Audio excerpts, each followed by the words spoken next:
Hey y'all, it's Rosie, and we're going to make a cherry 7-Up cake.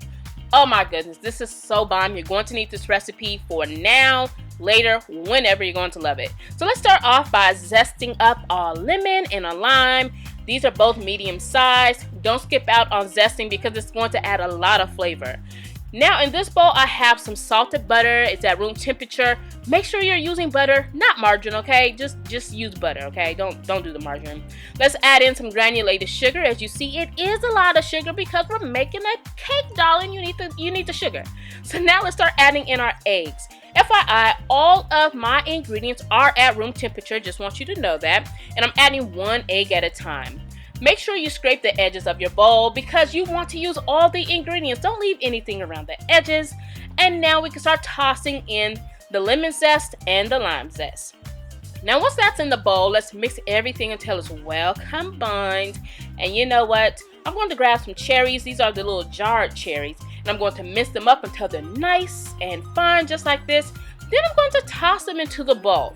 My next step will be grabbing the jar of cherries, and I'm going to pour some of the juice out of that jar into my batter here, or it's not quite batter, but you know what I'm saying. Just pour it in the bowl, and now we're going to mix this until it's nice and creamy, just like so.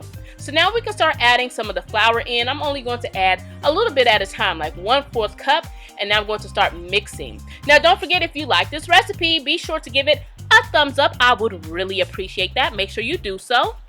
And now we're going to start alternating with the flour and some 7-Up. The 7-Up I'm using is cherry 7-Up, but you can indeed use regular 7-Up. So let's add a little bit of that 7-Up.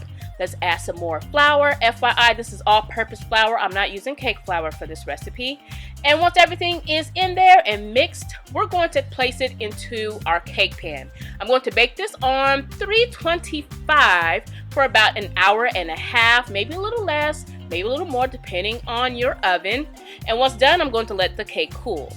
Now while it's cooling, I can make my glaze. In here I have some confectioner sugar, a little bit of almond extract, some of that cherry juice, and I'm also going to add in some 7-Up. Once everything is in there, I'm going to mix it until it's nice and lump-free, and then I'm either going to spoon it out or pour it all over the cake. Now this can be it, okay? You're good to go. However, I have some fresh ingredients on hand. I have my cherries. I love Rainier cherries. I have some lime, and I had some lemon. So I decorated my cake like this. And you know what? I think it was beautiful. I loved it. Let me know what cake you want me to do next. Leave it down below in the comment section. And don't forget to head over to my blog, iHeartRecipes.com.